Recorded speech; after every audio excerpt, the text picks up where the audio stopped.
From Philadelphia, Pennsylvania, Minneapolis, Minnesota, and New York City, New York, the National Broadcasting Company presents...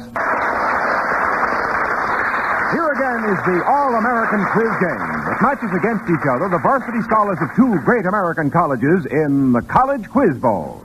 Tonight, the champion for the past 3 weeks, the University of Minnesota, on the air from Minneapolis, will be challenged by the varsity scholars of the University of Pennsylvania, broadcasting from Philadelphia.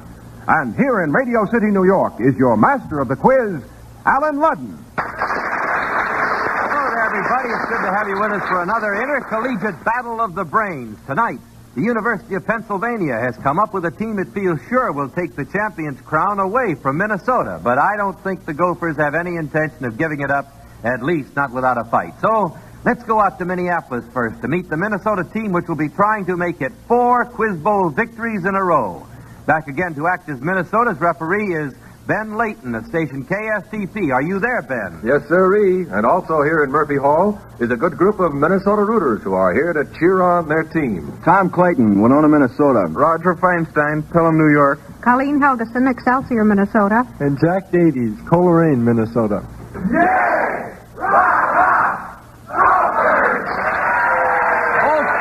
That's the Minnesota team. Now let's meet the competition. On hand in Philadelphia to serve as Pennsylvania's referee is John Franklin of station KYW. How does the Penn team shape up, John? Very well, in my opinion, Alan. I'd say that the general feeling here in the International House is that Minnesota has been in the Quiz Bowl long enough. And here's the Pennsylvania team, which would like to replace them in the winner's circle. Jerry Flood, Philadelphia, Pennsylvania. Ed Becker, Philadelphia, Pennsylvania. Margie Schwemmer, Philadelphia, Pennsylvania. Martin Griffin, St. Petersburg, Florida. Okay,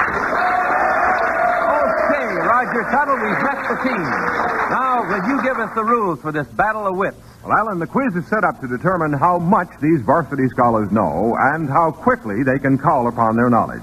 And so we have toss-up questions. And this is the way they work. Alan Ludden asks a question, and the first team to signal it has the answer gets a chance to answer. When Pennsylvania signals, you'll hear... when Minnesota signals, you'll hear... and by means of a special electronic selector, the team which signals first, even by a split second, activates its light here on the board in front of Alan and makes it impossible for the other team's light to flash. Now, if the team winning a chance at the toss-up question gives a wrong answer, the question team. And whichever team gives the right answer gets a bonus question. Each question is worth a designated number of points, and the team with the most points at the end of the game is the winner and returns next week to defend its title in the College Quiz Bowl. Well, that's the way the game is played, so now let's play it.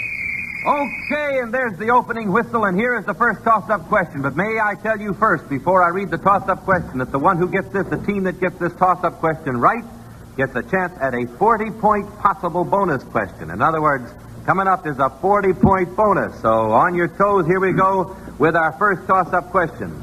Brother Samuel has recently joined Brother Herbert as a part of the Republican administration in Washington. For 10 points, who are Samuel and Herbert? Minnesota. Colleen Helgeson has her hand up. Okay, Colleen. Herbert is Herbert Brownell, the Attorney General, and Samuel is Samuel Brownell, the new Commissioner of Education. You're right for 10 points, and you have won for Minnesota. A chance at a 40-point bonus. Okay. Minnesota, here we are. Anybody on the Minnesota team can answer these. This is a 4-part question. Since this is Thanksgiving time, we want to see if you can, for 10 points each, identify the following real and fictional pilgrims. Okay, Minnesota, anybody on the team? 1, a pilgrim who served about 30 terms as governor. Anybody? Yes, Colleen has it. Colleen? Governor Bradford. Right for 10 points. 10 more points. Coming up for you, if you can tell us what pilgrim was immortalized by John Bunyan.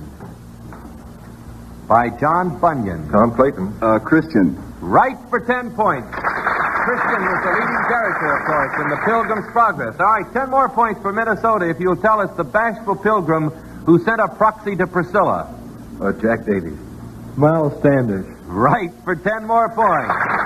In the narrative poem by Henry Longfellow. You'll get 10 more points now if you'll tell us a group of 29 pilgrims who relate stories to each other during their pilgrimage to the shrine of St. Thomas a Becket.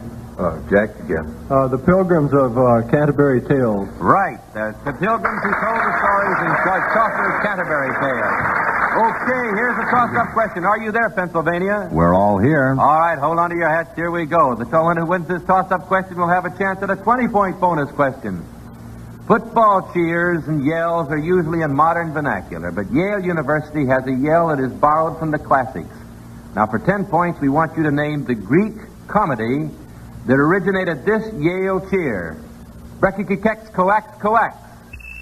Pennsylvania. Ed Becker. Aristophanes the Frogs. Right.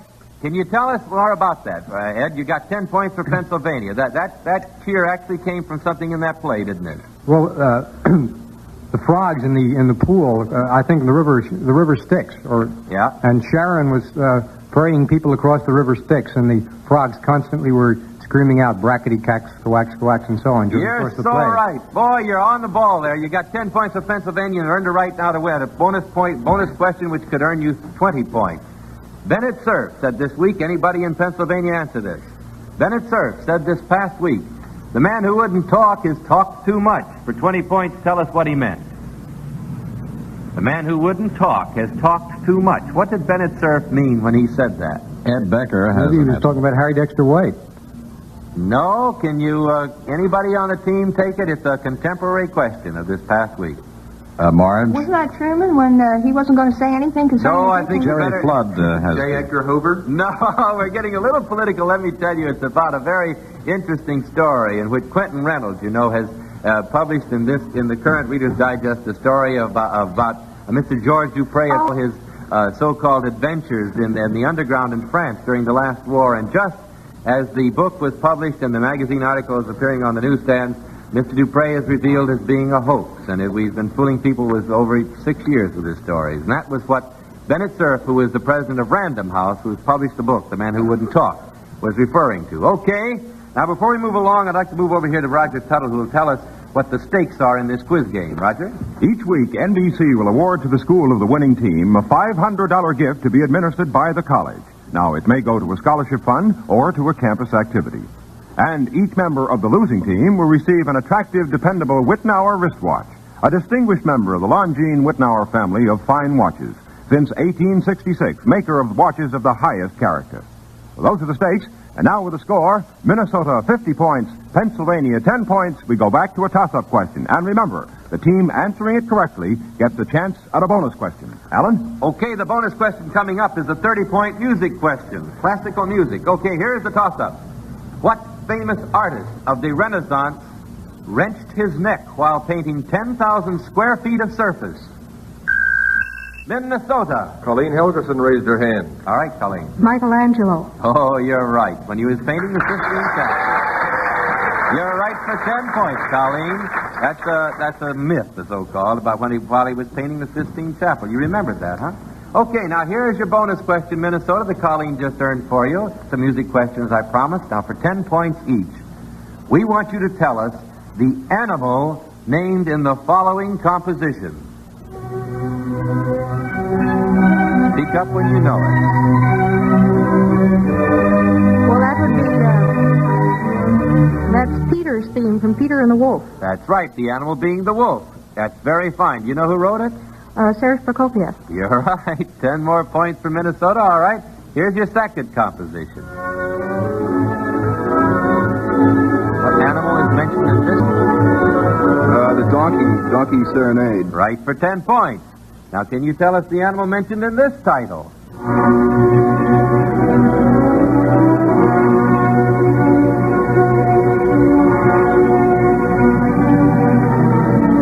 Speak up when you know it.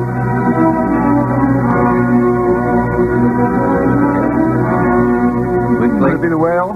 No, you couldn't have been farther wrong. It's Tchaikovsky. Yeah. Swan. The Swan Lake. Oh, you got it for 10 points. Swan Lake for 10 points. Oh, when you said the whale, I almost told you. All right, here we go back to a toss-up question. Coming up is a 25-point bonus. For 10 points, tell us, what famous, world-famous experience of the four Let me start this over. For 10 points, tell us what world-famous experience the four following people shared. Do not push your buzzer until I have named the fourth person. John Craxton, Richard Bitteridge, Degny Priest, and William Brewster. Anybody? Minnesota. Colleen Helgeson. I would say that they went over on the Mayflower. You would say right, Colleen, for 10 points. They were all passengers on the Mayflower, which set sail in September 1620 and crossed the Atlantic in 63 days. Okay, Colleen, you earned for Minnesota a 25-point bonus question. Now, here it is, Minnesota. Anybody on the Minnesota team? The myth of Althea's horn has a connection with Thanksgiving, and since this is the Saturday before Thanksgiving, we would like you now for 25 points to tell us what is the myth of Althea's horn. What is Althea's horn? It's the horn of plenty. Yeah, that's right. It's the horn of plenty. All right, for 25 points, you got it right. Do you know anything more about that myth? Who was that? Right. Roger? You know about that myth? Well, it just, the food and all the good things of life just came out of it. That's right. And Zeus kept on gave it coming. to her. Zeus gave it to Althea in gratitude for taking care of him. You remember? It was a goat's horn. He said there would always be plenty of food, abundance of everything she desired coming out of it. That's good, boy. Okay. What's the score, Roger? Well, Alan, the Gophers of Minnesota are burrowing deep tonight, 125 points to Pennsylvania's 10 points, and we have 16 and a half minutes to go in the quiz tonight. Okay, and before we get back, may I correct myself there? I was calling it Althea, and it's Amalthea. Amalthea. I'm sorry. I'm surprised you didn't correct me, Roger. I was very wrong. Okay, here we go back to a toss-up question. Are you ready, Pennsylvania? Everybody ready? Are you ready, Minnesota? Ready in Minnesota. For 10 points, what famous football player of the past sounds as though he might have belonged to an agricultural organization?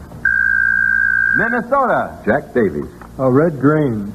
Okay, Red Grange for 10 points, the famous Illinois halfback. Incidentally, the winner tonight meets Illinois next week. Okay, you won for that now an extemporaneous question, Minnesota. You won a chance at our extemporaneous question. We haven't had one in a long time. Well, who's the best one of the Minnesota team to speak up on the general subject of women? Tom Clayton. Okay, Tom, you're it. In 30 seconds, you can earn 20 points for Minnesota. But remember, I'm going to judge you, and 20 points will be your top score. Now, your subject for the next 30 seconds is why I prefer blondes for Saturday night dates. It's an unfair question. It's a question of my life. I'll be guillotined. I have two lovely brunettes in the audience. I see at least three. One good reason is blondes are women. Also, they're probably only brunettes in disguise. About 2/3 of them are. and being this kind of thing, it makes a wonderful thing to take out on Saturday night. I see. I think that's a very, very succinct statement of why you prefer blondes for Saturday night, and for that I'll give Minnesota 20 points. Very good, Tom Clayton. Give him a hand. All right. Back to Pennsylvania and Minnesota with a tossed-up question. Here we go. A literary-minded dog owner recently named two of his three female puppies, Cordelia and Regan. For 10 points, what name will this man probably give his third dog? Minnesota. Tom Clayton. Goneril? That's right, for 10 points. Cordelia and Regan, of course, are the daughters out of King Lear, and Goneril was the third daughter, and it's a very logical choice. Okay, for that you won a 40-point bonus question, Minnesota. Many writers have sought to describe an imaginary heaven on earth where everything is perfect. Now, for 10 points each, we want you to tell us the names given to these earthly paradises. First, the earthly paradise created by Thomas More, Sir Thomas More. Anybody? Utopia. Utopia, that's right, for 10 points. All right, the earthly paradise created by Francis Bacon for 10 points. Erewhon. No. Atlantis. What was that? Atlantis. Yeah, The New Atlantis, an allegorical romance by Francis Bacon. All right, for 10 points. Now, for 10 more points. The earthly paradise created by James Hilton. Paradise Lost. Or Shangri-La. Lost Horizon. Well, Shangri-La in Lost Horizon. Oh, everybody's working in Minnesota. All right, you'll tell us the earthly paradise created by Voltaire in his novel Candide. Oh, Candide, Voltaire. El Dorado. El Dorado, a place of great riches in South America where the mud consisted of gold and the pebbles were precious jewels. Okay, what's the score, Roger? Well, Alan, right now, Minnesota is leading 195 points, but Pennsylvania says they're waiting for the second half. They've only got 10 points. Okay, toss-up question worth 10 points. For 10 points, name the last book of the New Testament. Minnesota. Jack Davies. Revelation. Can you take it, Pennsylvania? Can you take it, Ed Becker has an idea. Corinthians? Nope, I'm sorry you both missed it, and it leaves it with me to answer, and I'm sorry because it's the word I couldn't pronounce last week. It's the apocalypse. Okay. Hold it, Alan. That's halftime whistle, which calls for a 1-minute timeout right now. All right, we got a minute here. I want to talk first of all to Pennsylvania. Say, what's going on down there in Pennsylvania tonight? Marty Griffin, you got the word? Well, tonight, Pennsylvania's Mask and Wig Club has its first showing in Philadelphia of the Golden Fleece at the Forest Theater. The Golden Fleece, that's the name of the show? That's right. How's the company? The company's very good. How are the girls? The girls are very good, too. They're all men, and they do a very good job as girls. What do they wear? Dresses. Are they beautiful? Very lovely girls indeed. Everybody in your camp is excited about the show, huh? Everyone is. It opens tonight for students especially, and then from the 23rd until the 28th, it has an extended run in Philadelphia. And that goes on tour. Yeah. Alan, they've assured us, by the way, that they're all going, too. Oh, everybody on the team's going tonight, huh? Yes. Okay, now out in Minnesota, I think I better talk to Colleen Helgeson this week. Hadn't talked to you in a long time, Colleen. Tell me, Colleen, what was the best thing that happened to you this past week? Well, a tufted titmouse has been seen in St. Cloud. The what? The what? You're a bird lover, huh? Yes, yes. Okay, do you describe a tufted titmouse? Well, a tufted titmouse... a tufted titmouse is a small bird who's related to the chickadees and nuthatches. Could you make a sound like one? Well, that's wonderful.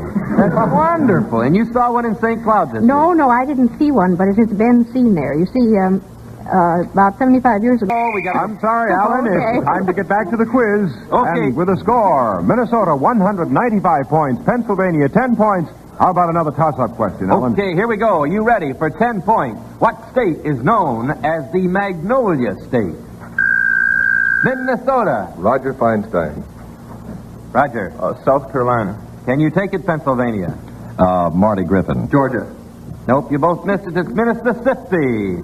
Okay, here's another toss-up question for 10 points. What hesitant hero out of modern poetry asks, "Shall I part my hair behind? Do I dare to eat a peach?" Pennsylvania. Ed Becker. J. Alfred Prufrock. Right. T.S. Eliot, the love song of J. Alfred Prufrock. 10 points for Pennsylvania and a chance at a 25-point bonus. All right. Just 25 years ago, Pennsylvania, this month, a man named Maxim Litvinov made a very important visit to the United States. For 25 points, tell us the results of this historic visit. Ed? I think that was the time when the United States finally recognized the government of Russia. Right for 25 points, Pennsylvania. Okay, here we go back to a toss-up question. Nurse Lightbody will soon have to share some of her authority with Miss Peeble. Now for 10 points, who is Nurse Lightbody? Nobody can take it. All right, I must tell you that Helen Lightbody is Prince Charles's nurse, and Miss Peeble will be his governess, the royal governess, and he will be trained by both of them then. All right, then, let's go back to a toss-up question. It's a musical toss-up question. It's a switch. It's worth 10 points. Now, we're going to play a composition that should remind you of a very important cultural and social event of this past week. You are to signal when you know the event.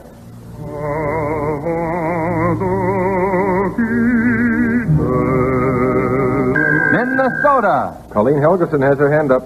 Well, that would be the opening of the first opera in the Metropolitan Opera season. All right, what was it? Do you know? It was, would it be...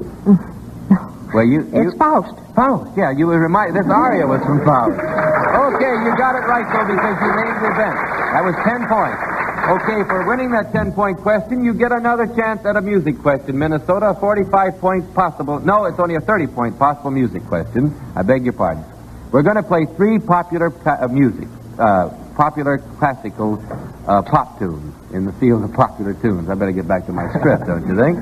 I'll read it as it's written here, and it says we're going to play 3 classics in the field of pop tunes, and we want you to tell us for 10 points each the color that's named in its title. Okay, what color is named in this title?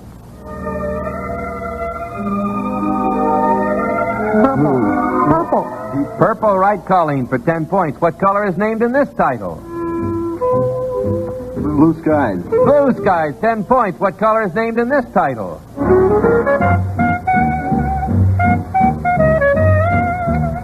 Green eyes. That's right, for 10 points. Okay, what's the score, Roger? Score right now is Minnesota 235 points, Pennsylvania 45 points, and we have 7 minutes to go, 7.5 minutes to go, really, in the quiz. Okay, Pennsylvania, let's get going. Coming up next is a bonus question that could earn you 50 points if you get this toss-up. Here we go. The CIO, the Congress of Industrial Organizations, this year celebrates its 50th year as a permanent organization. Now, for 10 points, can you name... Oh, it's 15th year, I beg your pardon. Celebrates its 15th year as a permanent organization. For 10 points, we want you to name the first president of the CIO. Minnesota. Jack Davies had his hand up. John L. Lewis. Right for 10 points, Minnesota. Okay, Jack, you got a chance for Minnesota now at a 50-point bonus question. 10 points each part. We want you to tell us what plays an important role in, 1, A Treasure Story by Edgar Allan Poe. The gold bug. Right for 10 points. What creature plays an important part in the death of Cleopatra? Asp. Right for 10 points. In the upbringing of Mowgli. In the upbringing of Mowgli. A wolf. Right, the mother wolf who raised Mowgli in the Jungle Book. Right for 10 points. Okay, what creature plays an important part in guarding of Hades according to Roman legend? A dog, Cerberus. Cerberus, the 3-headed dog, right for 10 points. All right, what creature is mentioned or is indicated in the haunting novel by Nathaniel Hawthorne published in 1860? Fawn. The marble Right fawn. for 10 points, Minnesota. Boy, you're hot tonight, aren't you? Okay, here we go back to a toss-up. For 10 points, how long did the Greeks lay siege to Troy? Pennsylvania. Marty Griffin. 10 years. 10 years, right for Pennsylvania. You're going to toss up a bonus question worth 20 points. For 20 points, Pennsylvania. In what literary work does a man prepare to meet a fairy queen by taking 3 drops of vinegar in at the nose, 2 at the mouth, and 1 at either ear? What literary work does a man meet a fairy queen by doing that? Anybody in Pennsylvania know that? No, I don't think so. You will when I tell you it was Dapper and Ben Johnson's The Alchemist. Okay, let's get back to a toss-up question. Here we go for 10 points. In the familiar song, Casey Jones, what time did the caller call Casey? Minnesota. Roger Feinstein. 8:30. Can you take it, Pennsylvania? Any idea? Ed Becker. 8:45. No. 4:30, and you would have got it. All right, here we go back to a toss-up question for 10 points. What man was condemned to death for the corruption of youth? Roger Feinstein. Socrates. Right for 10 points, Roger. You want a chance for Minnesota to 20-point bonus. For 20 points, name the man whose chronicles of the Greco-Persian Wars brought him the title of Father of History. Herodotus. Right for 20 points, Minnesota. Back. You're hot tonight. Back to a toss-up question. A man named Peter Minuet made a famous purchase. For 10 points, tell us what Peter bought. Pennsylvania. Jerry Flood. New York City. Ed Becker. Manhattan Island. Wait, we got a toss-up. We got a rhubarb here. You said New York City, it's Manhattan Island. I'm going to accept it. I'm going to accept it, Pennsylvania, because in effect that's what he bought. Manhattan Island, that's what Peter Minuet bought. And you got a chance at a 30-point bonus, Pennsylvania. For 10 points each, I want you to place the following villains in literature. Anybody in the Pennsylvania team? Bill Sykes. For 10 points. Jerry. Oliver Twist. Right for 10 points, Penn. All right.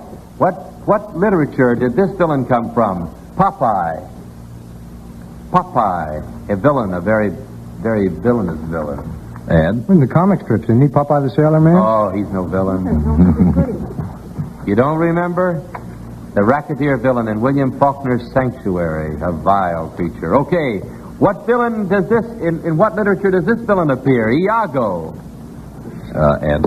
Othello. Othello, Shakespeare's Othello. Okay, back to a toss-up question. For 10 points now, Minnesota or Pennsylvania.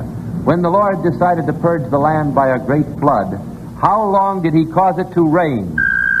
Minnesota. Tom Clayton. 40 days and 40 nights. Right for 10 points, and you got a chance at a 20-point bonus.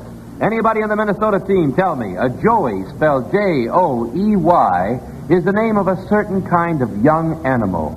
For 20 points, tell us what kind. Young kangaroo. Right, Colleen, for 20 points. Okay, we're going back to a toss-up question. Either team, listen. For 10 points, name the newly elected president of the Philippines. Pennsylvania. Ed Becker. Raymond Magsaysay. Right for 10 points, Pennsylvania. You got a chance at a 20-point bonus. For 20 points, who wrote a book consisting of a discourse among Piscator, Venator, and Auceps? A discourse between Piscator, Venator, and Auceps. A hunter? What did I hear? Fisher and a hunter. I'm trying to translate it. Yeah. Marge is working on it. You're working on it right, too. A discourse between Piscator, Venator, and Auceps. All I can think of is the Angler's Handbook. Well, you're pretty near. Who wrote it? And you'll be near. Isaac Walton? That's right, for 20 points, Pennsylvania. Okay, here we go back to a toss-up question. For 10 points, Pennsylvania or Minnesota, tell me, what does UNESCO stand for? Pennsylvania. Ed Becker. United Nations Educational, Social, and Cultural Organization. Can you take it, Minnesota? Yes. Jack Davies. United Nations Education. Time is up. I've got to tell you, he missed it by saying social instead of scientific. It's the United Nations Educational, Scientific, and Cultural Organization. Okay, back to a toss-up question. For 10 points, Minnesota or Pennsylvania, tell us, according to Longfellow, how many lanterns Paul Revere's friend actually hung in the Old North Church? Minnesota. Tom Clayton. One if by land. Can you Two if by take it? sea. Can you take it, Pennsylvania? Yes, Jerry Flood has an idea. The answer. 2 by sea. So, 1 by land, 2 All right, by sea. two lanterns was the answer. Yeah. Two lanterns was. I'm going to give it to Pennsylvania. You got a chance at a 20-point bonus. For 20 points, Pennsylvania, who is said to have broken the Gordian knot? The Gordian. Marge Swimmer. Alexander the Great. Alexander the Great for 20 points, Pennsylvania. All right, here we go back to a toss-up question. If you can tell us how a spelunker whiles away his free time. Pennsylvania. Ed Becker. Exploring caves. Right for 10 points. You want a chance at a 20-point bonus, Pennsylvania. For 20 points, tell us, who was the only woman ever to be queen of both England and France? Anybody on the Pennsylvania team? Ed. Would be Eleanor of Aquitaine. You'd be right for 20 points, Pennsylvania. All right, here we go back to a toss-up question. For a toss-up question, what's the score, Roger? Right now, the score is Minnesota 355 points, Pennsylvania 175 points. We have 15 seconds to go. Okay, here's a 10-point toss-up. The Manasseh Mauler is his nickname. Who is he? Pennsylvania. Ed Becker. Jack Dempsey. 10 points, 30-point bonus coming up. For 10 points, complete each of the following statements of relationship. Canada is to the British Commonwealth of Nations what Indochina is to what? France. Okay, for 10 points. You might... I'm sorry, that's it. Time's up, Alan, but the game's over for this week. The final score in the College Quiz Bowl tonight is 195 points for Pennsylvania and 335 points for the winner, Minnesota.